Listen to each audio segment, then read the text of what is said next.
Interesting how they don't believe anything Trump says until it's something that they also agree with, by the way.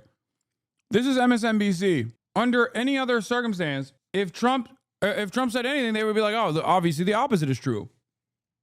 But very odd that in this situation, they're like, well, you know, haha, this is all fun and games, but like, make no mistake, the Epstein files are actually fake. And it's, you know, Trump deserves to be punished for playing along with these conspiracy heartstrings.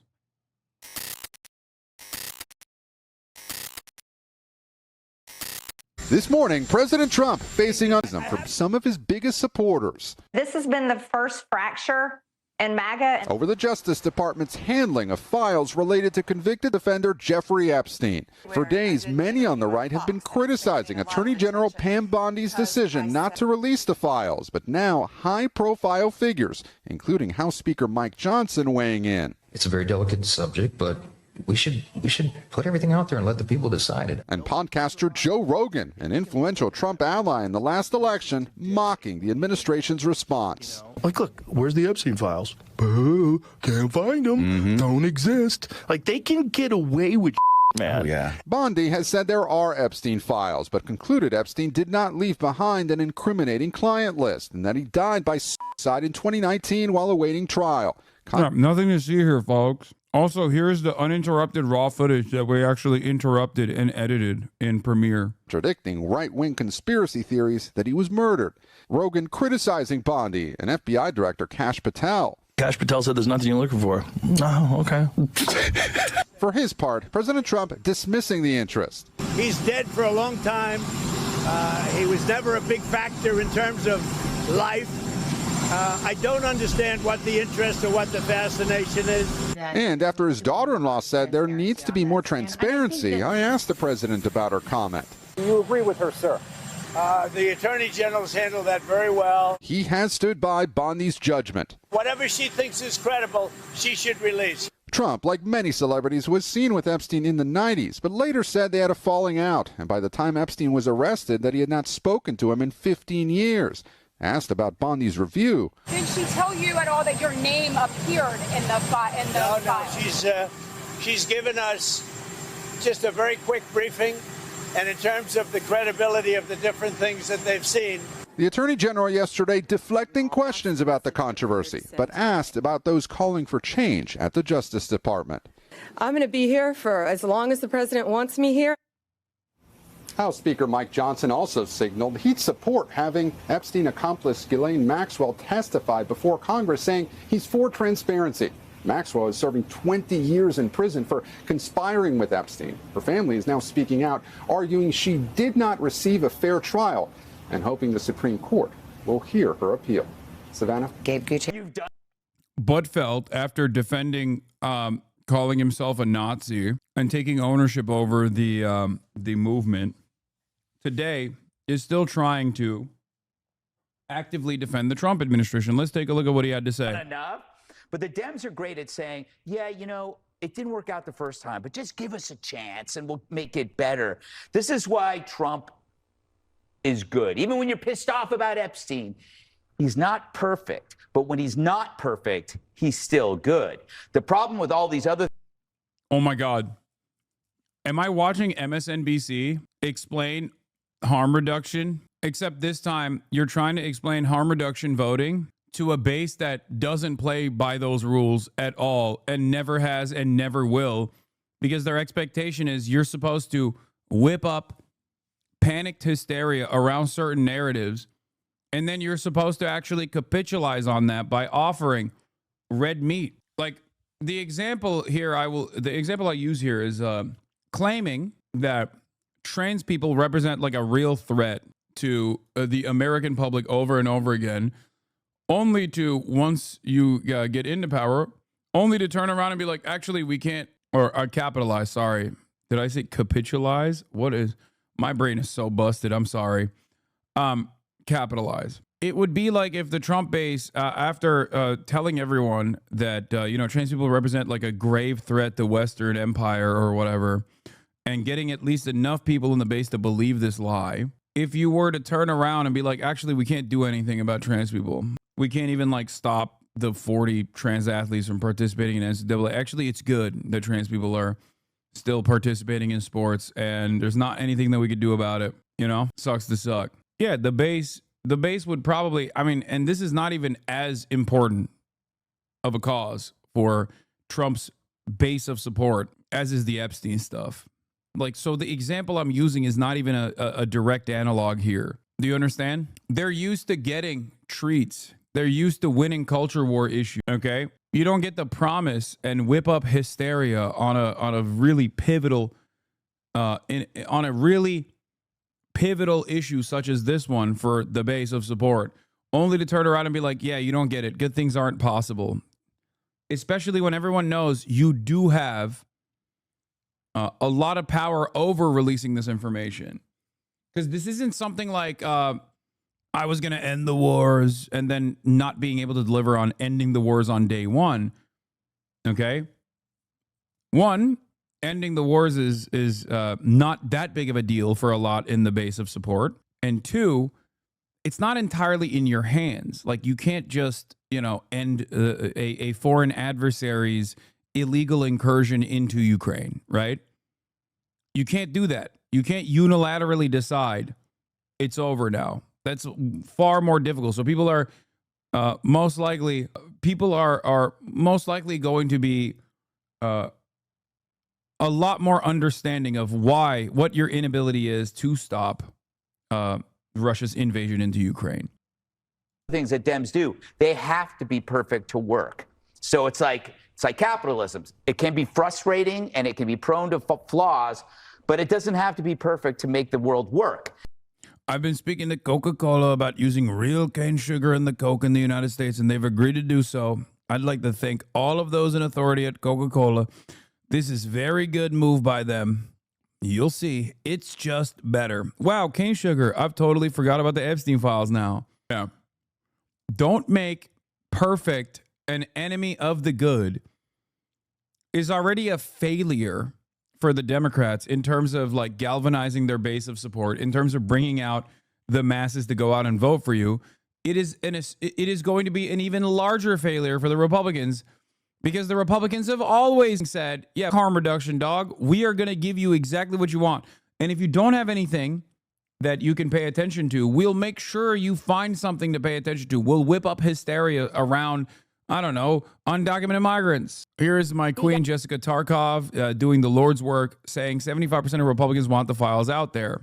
No, he wasn't. Yes, and he will, by the way, be getting no credit for anything that any of you are excited about if he cannot sort out his answer on the Epstein files. But don't pretend to care about that. Yeah. But you're speaking on that from a political perspective, not a moral one, so it doesn't matter. Of course it matters. I actually am interested in it.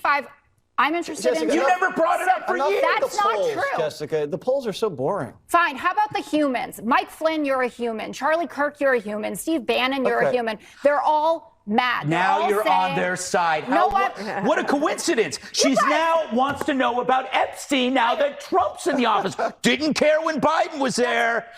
What else do you care about? Presidency? What? Did you actually care who was running the White House when Joe was in office? Did you care about that? This is such an incredible deflection. No, it's not. You brought up Epstein. I'm showing you it's a pattern. You brought up Epstein. I'm talking about why this president is not doing a good job on everything from the border. But you just said he just closed the border permanently, Jessica. Immigration policy. Go ahead. You are conflating. No, Jessica. You are conflating legal with illegal. They're so mad, bro. They're so mad. Oh, my God. Oh, this is awesome. Illegal. I get it because he's winning on illegal. Doesn't work. Okay. All right, up. Oh, this is fantastic. Leading us off from the White House. Thank you. And we begin with the cracks in MAGA world growing deeper as President Trump insists it's time to move on from the Jeffrey Epstein.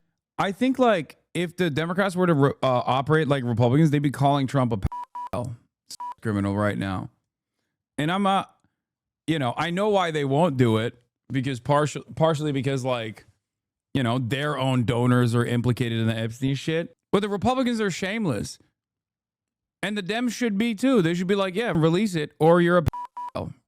Release the Epstein files or you're a pedophile, dude. Come on. You can use interesting techniques like trafficker says what? Like you can say that real quick to have them go what and be like, oh, got him. You know, many different techniques out there. Case. The calls for his administration to release its files on the notorious offender now moving from talk radio to the halls of Congress, with some of his biggest supporters, including the House Speaker, urging the president and his Attorney General, Pam Bondi, to change course. This has been the first fracture in MAGA, and we don't want this to happen anymore. See, I told you this is a real fracture, bro. I told you this shit ain't going away. Many of you were like, no, you don't understand. Like, this is something that they'll forgive and forget. Like, they'll just focus on the next thing when the opportunity presents itself. And it's like, no, dude, no, this is like a major issue for a lot of people in the base. Trump says he just doesn't get the hype now. I don't understand it. Why they would be so interested. He's dead for a long time. He was never a big factor in terms of life. I don't understand what the interest or what the fascination is. I don't understand why the Jeffrey Epstein case would be of interest to anybody. It's pretty boring stuff. It's sordid, but it's boring. Credible information, let them give it. Anything that's credible, I would say let them have it. Let's bring in NBC News Capitol Hill correspondent, NBC's senior national politics reporter Jonathan Allen, and former U.S. Attorney Barbara McQuaid. Julie, House Speaker Mike Johnson, now the highest-ranking Republican to break with the president on this. What did he have to say? Well, Johnson had a rare moment, extremely rare, actually. I can't think of a single other instance in which the speaker broke with the president on anything, but it goes to show you just how powerful, potent, and divisive this issue is within the very core of the MAGA base. Johnson, with conservative podcast host Benny Johnson, who kind of set up shop here in the Capitol, and lawmakers were able to just come through and talk and sit in these interviews, had damaging words, not so much for Pam Bondi, but in forcing this issue and kind of letting it. Dude, boring is my favorite, like, right-wing. Boring is my favorite right-wing distraction term. Oh, you're boring, like Andrew Tate used against me when he was losing the argument. It's just boring. Nobody cares. Come on. Stop it. It's boring. Why does anybody care about this? Another kind of right-wing figure that used that deployed that term was my former podcast co-host, Ethan Klein. This is boring. It's boring. Stop it. Stop debating me on the terms of Israel-Palestine. Stop it. Nobody cares. I want this to be entertaining. Don't do it. Bubble back up to the surface, wanting to see more of those files. Take a listen. It's a very delicate subject, but we should put everything out there and let the people decide it. I agree with the sentiment that we need to put it out there. And you know, Pam Bondi, I don't know, when she originally made the statement, I think she was talking about documents, as I understood it, that were on her desk. I don't know that she was specific about a list or whatever, but she needs to come forward and explain that to everybody. That said, as you know, Anna, there's always a difference between what they say and what they do, and Johnson could support an effort to force the administration's hand here, and he didn't. So far yesterday, he did not support a procedural motion from Congressman Ro Khanna, now a bipartisan effort with Thomas Massie as well, to try and set up a vote in which the House would then, if passed, force the DOJ to release these files. Johnson didn't do that. You think it's a power struggle within the ranks of the party? No, not at all. The party is unified under the banner of Trump. There is no, and they're also unified under the banner of protecting the interests of the super wealthy, this being one of those interests. The only like fissure that's taking place is within the base and the party itself. Just like the Democrats were unified under defending Israel, right? There were some people who were not on board with it, but like ultimately it was a big fissure amongst the base that saw what the Democrats were doing with Israel and didn't like it. Okay. And the same goes for the Republicans here. The party is completely on board with Donald Trump. It's just that the people are not on board with the way that Trump has mishandled. The people are not on board, and the network of like podcasts and shit that they've used up until this moment to galvanize the base, to whip up support, is Look, see? Breaking, a video is going viral showing J.D. Vance calling for the full Epstein list to be released on Theo Von's podcast. Hey, J.D., what changed? Let's blast this everywhere before he tries to erase it. Theo Von says, yeah, what changed? I'll tell you what changed. I think they got the new marching orders from Israel. That's what changed. Okay. Is the possibility. Also, here's Hakeem Jeffries hitting those notes a little bit, which is not bad. Now what we see is the possibility that there's a massive cover-up taking place within the Trump administration because there may be people on the Epstein list within the Epstein files that Donald Trump is trying to protect who happen to be part of his billionaire cabal. And now what we see is the possibility that there's a massive cover-up taking place within the Trump administration because there may be people on... I guess AIPAC and the ADL and numerous other Israeli groups have not actually told Hakeem Jeffries to shut the up about this because he's speaking out of turn here. He's even using the terms like billionaire, shadowy cabal, dangerous, spicy rhetoric. How does he fumble this bag? I mean, so far, so good. So far, we shall see. Still has an opportunity to, we're told that Khan and Massey are actually trying to collect signatures, 218, to force what's called a discharge petition, enforcing the speaker's hand in placing that vote and taking it anyway, regardless if he wants it or not. But we're not sure yet if it can get to 218 on it. I mean, John, as the fallout keeps building, the president just responded on Truth Social this morning. He's blaming Democrats for the backlash. He writes, their new scam is what we will forever call the Jeffrey Epstein hoax. And my past supporters have bought into this BS hook, line, and sinker. What should we make of this response from the president? Well, the full Truth Social post was the length of a Leo Tolstoy book, but had the sort of intellectual consistency of a George Orwell book.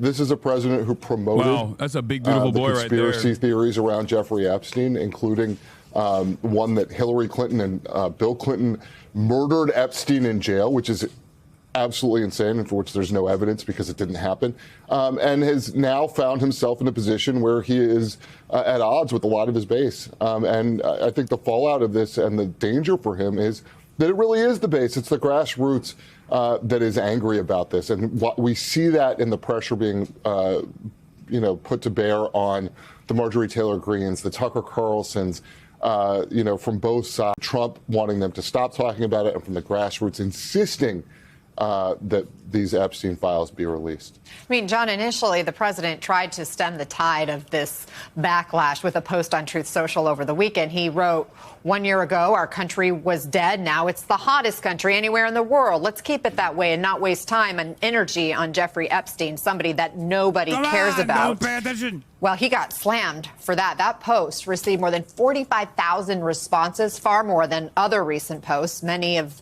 the top comments were expressing frustration with the president.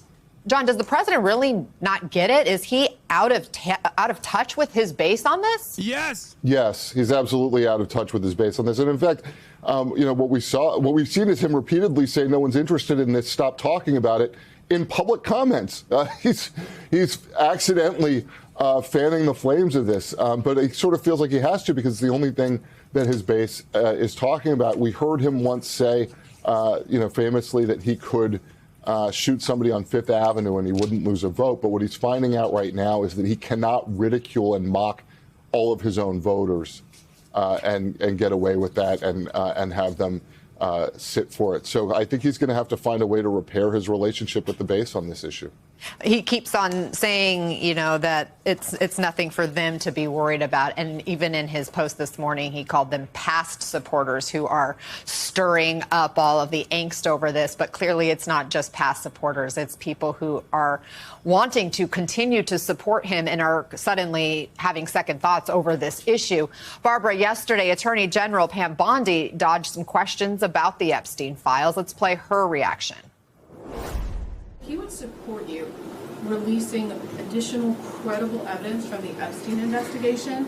Is that something that you are open to doing? Let me take that. Just a few months ago. Let me take that first. This today is about fentanyl, nothing about Epstein. I'm not going to talk about Epstein. The president said today you would release credible files related to Mr. Epstein. Are you prepared to do that, and when would you do it? Our memo speaks for itself, and we'll get back to you on anything else. I haven't seen all of his statements today. Thank you. Barbara, why do you expect that Bondi is dodging these questions? Well, Bondi herself is right at the heart of this storm. She was the person who released Volume 1 in binders in a very ostentatious display, suggesting that this was the secret file that we've all been waiting for, which turned out, of course, to be nothing more than some very routine, already known materials. And then she said, it is sitting on my desk right now.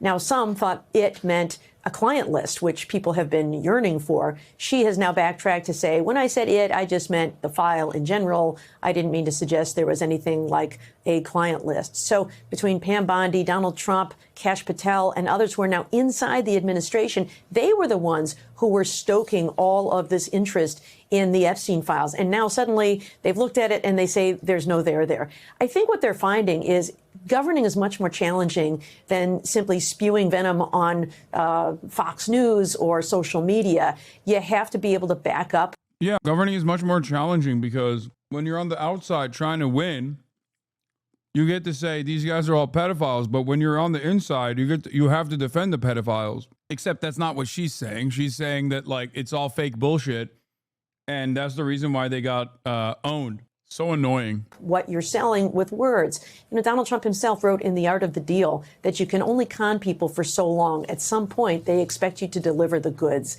And I think right now we are seeing that there are no goods to be delivered. We played some of that earlier sound with President Trump saying that the Department of Justice should release any credible information. That was part of the question that was taken to Bondi. Barb, how do you interpret what the president views as credible? Interesting how they don't believe anything Trump says until it's something that they also agree with, by the way. This is MSNBC. Under any other circumstance, if Trump said anything, they would be like, oh, obviously the opposite is true. But very odd that in this situation, they're like, well, you know, haha, this is all fun and games, but like, make no mistake, the Epstein files are actually fake. And it's, you know, Trump deserves to be punished for playing along with these conspiracy heartstrings. Well, I don't know, but I can tell you what the law is about DOJ voluntarily releasing things. There are some restrictions under DOJ grand jury rules, under grand jury laws, and under the Freedom of Information Act. And so they are not permitted to disclose any grand jury material. Under the Freedom of Information Act, there is an exemption for anything relating to the privacy rights and privacy interests of victims and even subjects of an investigation. So in other words, if somebody was investigated for perhaps being part of this conspiracy to engage in sex acts with underage children, if there was not sufficient evidence to charge them with a crime, it would be improper for DOJ to voluntarily. Now, Congress can override that with some of these actions that they're talking about. But DOJ is not just not obligated, it is prohibited from producing these things now. Well, speaking of Congress, Julie, Congresswoman Lauren Boebert had this suggestion for the case. I think moving forward, we need a special counsel. That has got to happen. There has to be a special investigation into this if we aren't going to be provided information. I want answers, and maybe that takes that special counsel to do so. Maybe Matt Gaetz can lead the special counsel. Is there any real support for Boebert's idea there on Capitol Hill? Well, certainly among people like Boebert deep in the MAGA space that support continuing to investigate this issue. I will tell you, though, that even somebody as senior like Jim Jordan, who, of course, chairs a very important committee here, the Judiciary Panel, he is not interested at all in going down this road. He was pressed several times about it yesterday, and he continued to say that he stands with the president and he stands behind what his administration is doing here. But that doesn't mean that this isn't going to continue to be a total sore and pain for Trump and the White House and people who just want to get this and leave this in the past. And that includes, by the way, Speaker Johnson, because he said that in his interview with Benny Johnson. He just You need to get a pedophile to truly understand the mindset of a pedophile. That's why Matt Gaetz is the perfect guy to do it. It's like Dexter. He's the Dexter of pedophilia.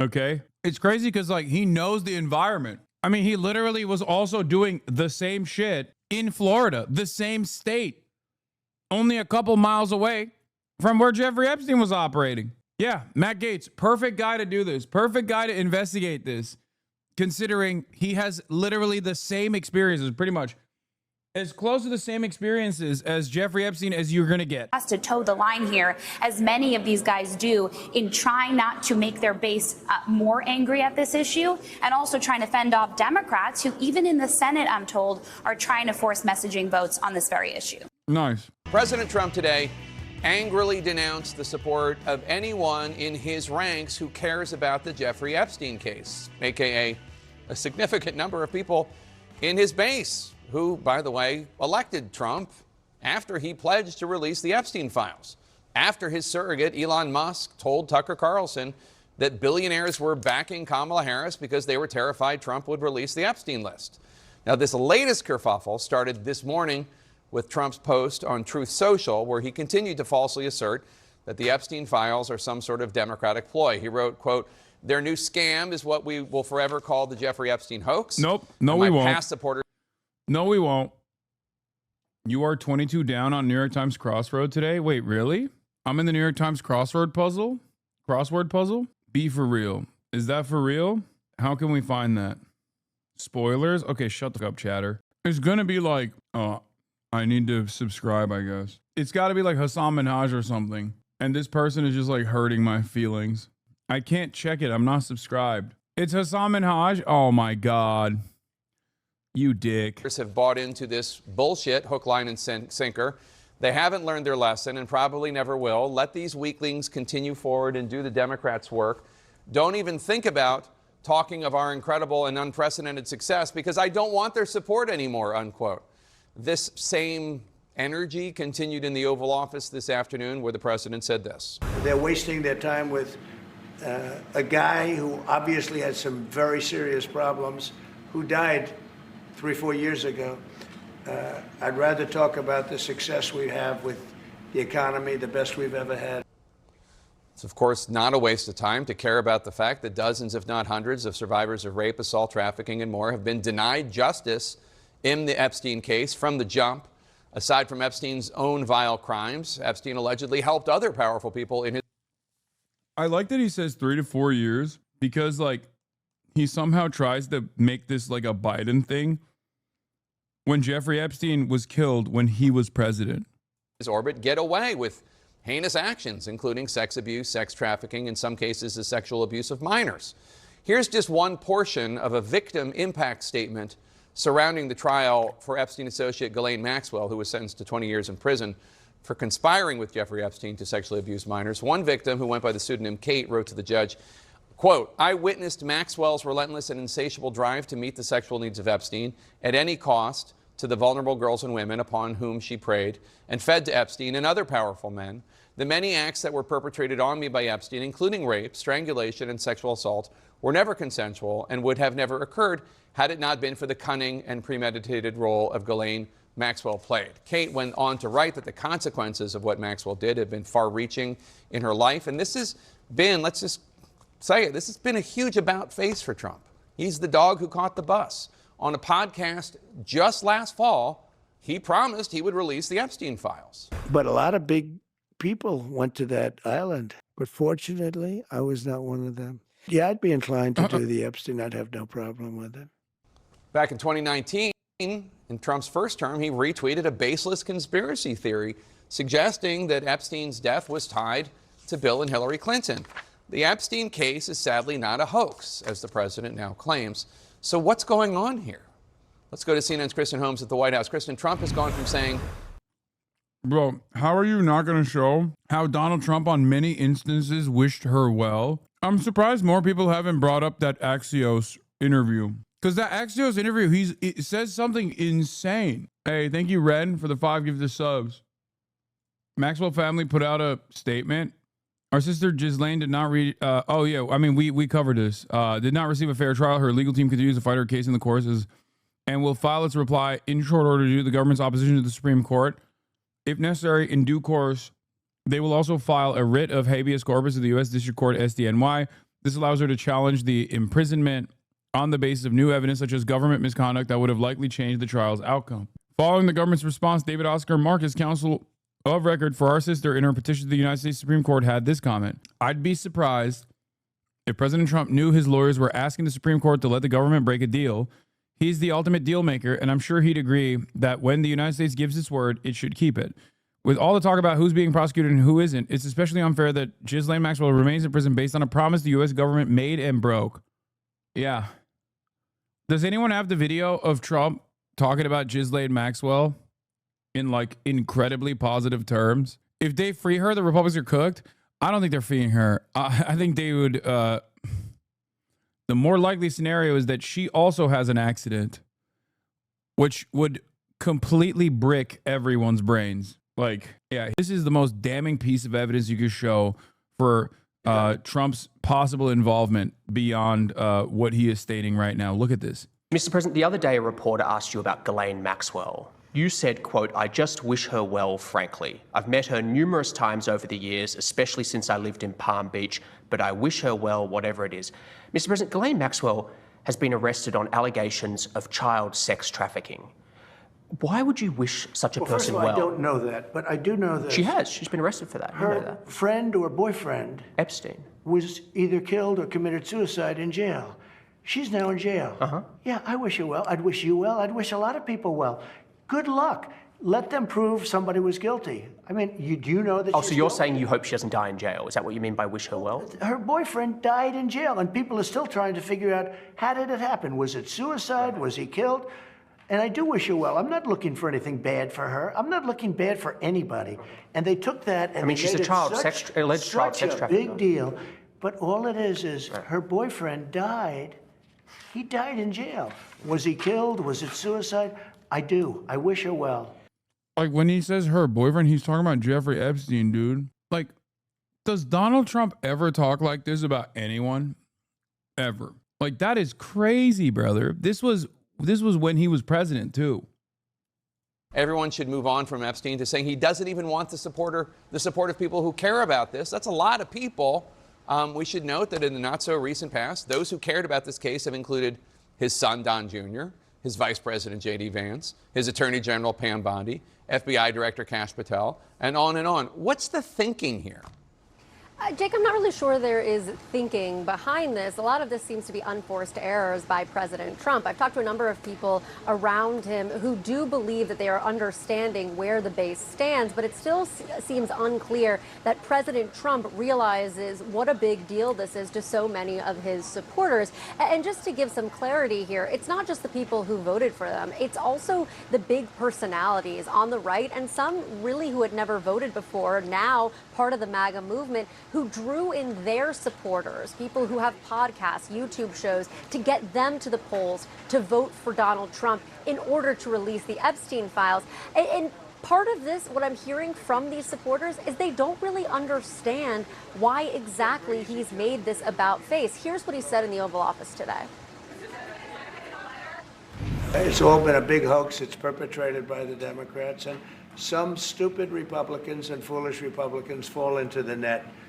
And so they try and do the Democrats' work. A couple of other things he said, that he has lost faith in certain people because of their belief in these so-called Epstein files, that the Republicans have been duped. Again, as you noted, some of the people who've been placed in the highest roles in his administration, I guess, are some of these same people who were allegedly duped by this quote-unquote Epstein hoax, as President Trump has said. Now, our colleague DJ Judd just caught up with President Trump as he was leaving an event and asked about whether or not he would appoint a special counsel or consider appointing a special counsel. He said he has nothing to do with it. And let's be clear, if someone was going to appoint a special counsel, it would, of course, have to go through the Attorney General's office. But as we have reported time and time again since Donald Trump took office, the Justice Department is operating the least independently that it has in modern history. So, of course, President Trump would have everything to do with a decision about a special counsel here, Jake. All right, Kristen Holmes, thanks so much. Let's discuss this with two former Trump White House Communications Director in the first term, Jim Schultz, former Trump White House.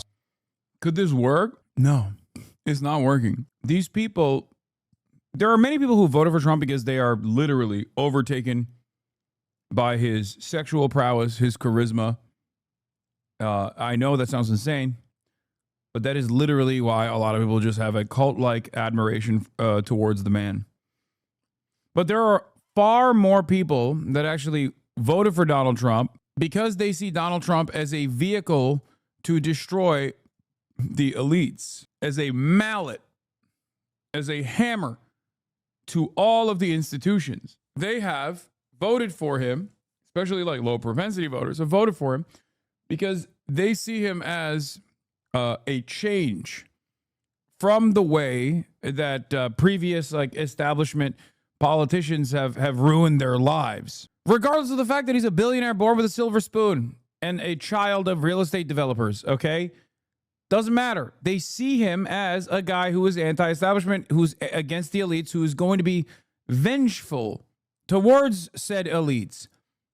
And for many of those people, their only like class association or class style political opinions revolve around conspiracy.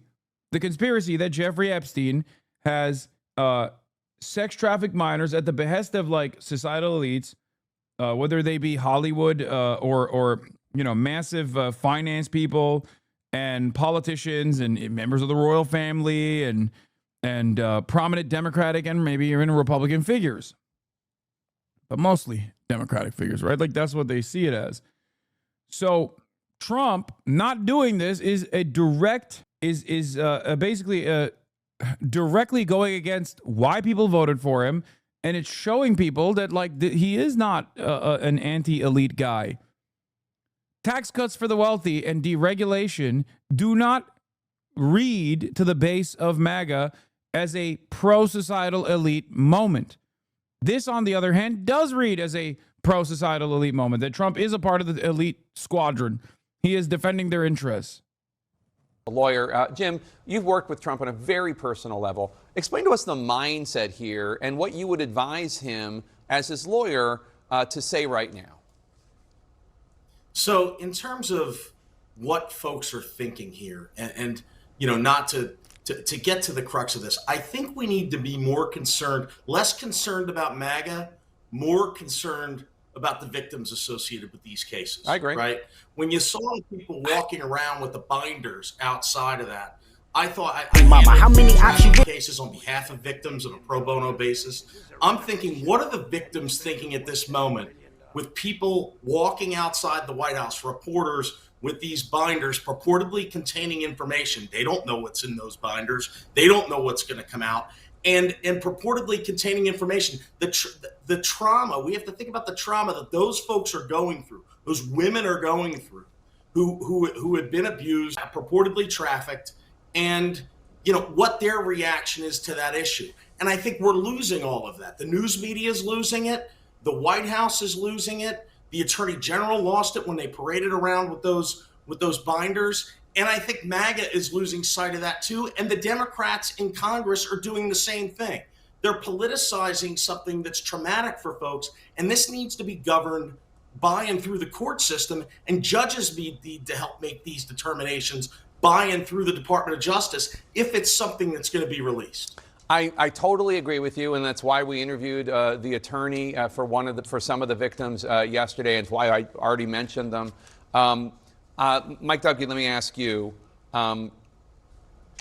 notwithstanding the point that Jim just made, this is now a political crisis for the president of some sort, at least with his base. Laura Loomer, who is a conspiracy theorist and somebody that I'd rather not even mention, but she has the ear of the president. I mean, she suggested some firings in the National Security Council, and he followed through. She told Politico that she worries that his handling of the Epstein case could consume his presidency. She said, quote, obviously this is not a complete hoax, given the fact that Ghislaine Maxwell is serving 20 years in prison in Florida for her crimes and activities with Jeffrey Epstein, who we know is a convicted sexual predator. Loomer told Politico. That's all true. This is why I said, and I'll reiterate it again, the best thing the president can do is appoint a special counsel to handle the Epstein files investigation. Again, that she sounds reasonable there. She's not a reasonable person, but still, she's also a leader within this movement. That's exactly so what she says on this topic matters. Yeah. And to Jim's point, this is a political story now, like it or not. The courts are almost secondary to what is happening. I frankly am surprised I'm not surprised that the president doubled down or even tripled down on this, because one of the superpowers of Donald J. Trump is that he runs into fire and survives almost every time.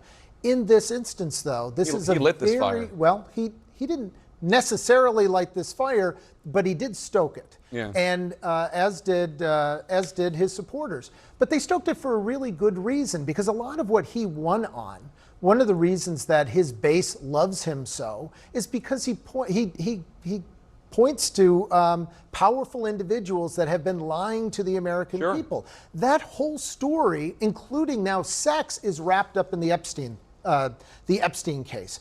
So I am surprised that he's trying to be dismissive of this at this point, but I think he's playing to his strength, which is running into this. I don't think it will be successful. At some point, we're going to have, you are going to continue to talk about it, as will others. The Democrats will not let this go, and frankly, a good chunk of his supporters will not let this go. And this is going to affect the midterm elections, and this is now a purely political story.